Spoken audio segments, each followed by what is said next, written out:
Hi mga kabukid, dito na naman ako nagbibideo. Ay sinundo ko ng aking dalawang anak galing sa school.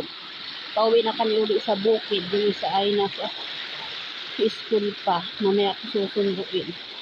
Kaya ito muna ang dalawa at maaga ang uwi.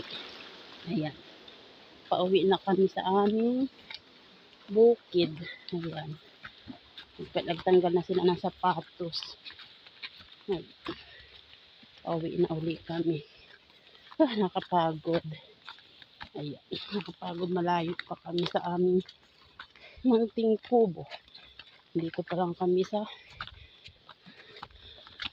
unahan. Aakit pa kami dyan sa mataas na daan. Sobra nakapagod. Ayan. Kanya-kanyang labit. Ayan. Ayan mga kabuk.